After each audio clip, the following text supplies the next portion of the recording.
In the year 261 BC, that's 62 years after Alexander the Great died in Babylon, and 210 years before Cleopatra was born in Egypt, northern India was ruled by the mighty Maurya Empire. Its ambitious emperor Ashoka, in the 8th year of his rule, thought it would be cool to add the independent eastern state of Kalinga to his empire. So he waged a bloody battle on the teeny tiny Kalinga so he could get control of the eastern trade routes, which were crucial to the Mauryan economy. The result of the war? A bloodied battlefield of thousands upon thousands of dead men. An equal number, if not more, of women and children, families, households left without their sons, fathers and brothers. Thankfully, for once in the history of India, and perhaps the world, and even mankind, a privileged highborn who'd always had it easy actually felt bad about the misery he had caused on so many poor families in his personal search for his vain territory and his vain glory. So here was Ashoka, the mightiest king, sunk deep in sorrow and regret at the pain he had caused. An ironic turn of events, if you ask me, as his name Ashoka actually means without sorrow. This deep remorse at winning the Kalinga war became the key moment of Ashoka's life. Ashoka entirely gave up violence after this war and never fought another war to conquer territory, which is very admirable. Of course, he maintained armies to defend his territory. Not doing that would have been really dumb, which Ashoka was not. But it was clear that he needed another way to conquer, not with weapons, but this time with peace.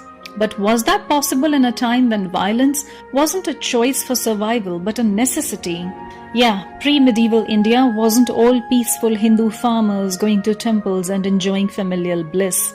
Life was poor, violent, and definitely uncertain. The only answer available in the India of 261 BC that gave any hope for peace was Buddhism. Buddhism was a simple, modest order, mostly among its monks and monasteries, a place where everyone was equal, not layered into castes based on birth, but a place where even the lowborn, the poor, the diseased had a hope to live a life of dignity. Its founder, the Buddha, had died just less than 150 years before. His was a smaller star than that of Hinduism, but it was the one that promised the love Ashoka desired for his people now. When Buddha had died, his mortal remains were divided and distributed among the 8 kingdoms where Buddha had lived during his lifetime, and each kingdom had erected a stupa to keep his remains. Now, why was such a thing done?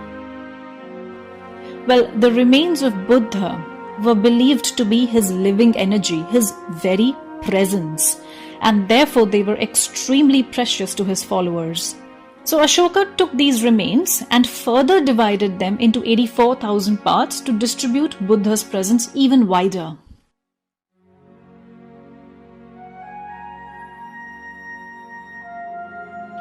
And so he buried Buddha's remains under mounds of mud and placed a chhatra on them, which was a practice to honor the revered. This was all that it was, and that's what a stupa is, a burial mound. And this was how the majestic Sanchi stupas of today came into being. The original Sanchi stupas were actually just half the size of the grand stupas you see today. Over time, they grew bigger because the succeeding dynasties after Ashoka's added to the structure of these stupas, each one wanting to contribute their bit of reverence. These stupas today are actually one of the oldest stone structures left in India. But as Buddhism faded out in India around the 12th century, so did the stupas. The Sanchi stupas were actually a lost and forgotten site until they were rediscovered by the British around 1818.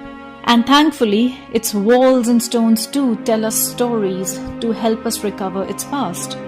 Especially the doorways on each side of the main stupa depicting scenes from the life and times of Buddha and Ashoka. Interestingly, there's no Buddha on these because he had forbidden any physical representation of him, because then people would start idol worship of him.